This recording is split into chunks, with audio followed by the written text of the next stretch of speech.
Hello, my name is Will and I will be your tour guide for today. And today we're at the Auburn Glyckerley Mosque at Sydney. Islam is the second largest religion in the world and it occupies the lives of approximately 1.6 million people worldwide. A mosque is a large temple consisting of pillars surrounding the main building called minarets, which is where Muslims all over the world are called to prayer from. There are two key elements that are associated with this place of worship. These elements are prayer and the physical and exterior layout of the mosques. Mosques are extremely significant to the Islam religion in numerous ways, from worshipping Allah to connecting Muslim communities, hence making mosques a highly significant feature to the Islamic religion. Oh, we're back. Welcome back. So today we're here to learn and connect about Islam, the religion. So firstly, what does Islam teach about life after death? It's a very interesting question. Well, it teaches that a human being not only has a body, but also has a spirit given to him or her by God. And that is a very interesting point right there. The spirit can be seen as the seed from which a higher form of life grows within man, higher than physical life, just as the body has developed from the small seed. It's like a tree growing from a small sapling into a big oak tree. Just as the world around us, higher forms of life evolves from lower ones, such as life of the individuals in this world is evolved from higher spiritual life. During his life, man deeds shape and wounds his spirit, for better or worse according to his deeds. Now that right there is a key principle, boys, of Islam, which is the Judgment Day. Thank you for that, Will.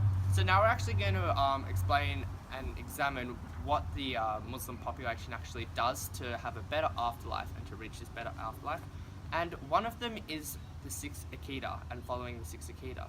These are otherwise known as the key principal beliefs of Islam, and they are essential beliefs for a devout Muslim in living their life to be a better Islamic person, thus making them favourable to Allah. The six Aqidah consist of Tawheed, the belief in the oneness of God; Malaika, belief in the angels; Zabur, belief in the holy books; Rusul, belief in the prophets; and then there is the belief in Judgment Day and the belief in fate and predestination, and they are the six Aqidah. In order to be regarded highly by Allah as a true Muslim, Islamic people must believe all six of these beliefs, and they must be centralized in their life. A typical Muslim life centers around working for a better next life, as Muslim people view the next life as eternal and permanent. However, this life is only temporary and viewed as a test. The main reason in which Muslim people follow the six Aqidah is because of this. The most important belief for life after death is the fifth Aqidah, the Day of Judgment. On the Day of Judgment, an individual's personal angels will go to Allah and inform him of one's behavior during their lifetime. Allah will decide if that person goes to heaven or if that person goes to hell. If their record is bad, that is, if they don't live their life centralizing Allah, then you will go to hell, or as it is called in Arabic, Jahannam. If a person has a good record, and that includes following the six Aqidah, that means that they will go to heaven and they will live an eternal and beautiful life there. This prevails that in order to obtain this good record, Muslim people must follow these six principal beliefs, as when the Day of Judgment comes for them after their death, they will be hopefully accepted into heaven. As stated before, Muslims view the next life as permanent and eternal, unlike this life we live in right now, which is only temporary and, like I said, is viewed as a test. Thus meaning that they will follow the six Aqidah in order to hope for a better access to a better life after death. Okay, so now we go on to the second main element, and this is the 5 pillars of Islam. Now the 5 pillars of Islam is a main and central thing that Muslims will complete in their lifetime in order for them to access a better life in the afterlife. So the 5 pillars of Islam are the main 5 duties incumbent on every person that calls themselves a Muslim, and they are thought to be the foundation of a Muslim life. The first one is Shahada, and this is a statement professing monotheism and accepting Muhammad as God's messenger.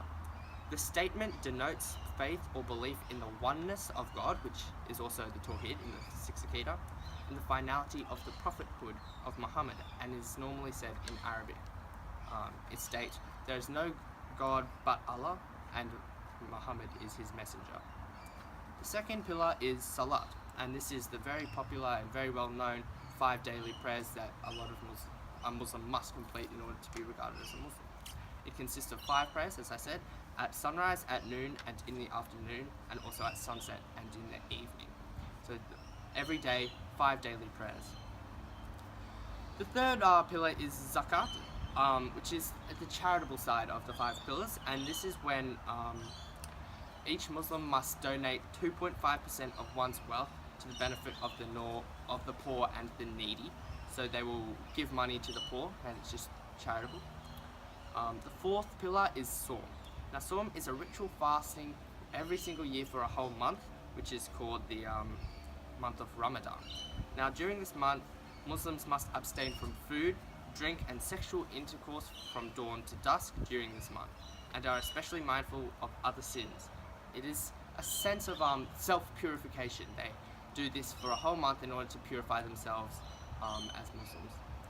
The final one is very popular and very prominent in society, and it's the Hajj. And this is the pilgrimage that occurs during the Islamic month of Dhul al-Hijjah to the holy city of Mecca. Every able-bodied Muslim is obliged to make the pilgrimage to Mecca at least once in their lifetime, if he or she can afford it. The pilgrimage to Mecca for those who are able. So this is where they go to Mecca in Saudi Arabia, and they must complete this ritual, the Hajj, and that's the 5th pillar. So the 5 pillars of Islam are very, very, very central to a Muslim's life, as said before, it is the foundation of their life, and they must live by these 5 pillars. If they do not, they will be looked not down upon, but lesser if they had completed all 5 of the pillars.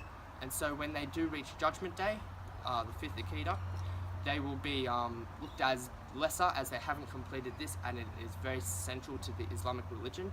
So in order to access a better afterlife, completing the 5 pillars of Islam is a very important aspect in order to reach and access a better life in the afterlife. In this video, we have covered a variety of topics that have explained what Muslim people must do in order to live a good life, to see Allah in the afterlife and be meted there by Him. By doing this, we have gone into depths with the 5 pillars of Islam and the 6 Aqidah. Both of these concepts can be seen for what Muslim people must do in order to live a good life on this earth, which allows them to live a good life up with Allah in the afterworld. Thank you very much for watching. I hope this has been a very informative video for you. I hope to see you next time.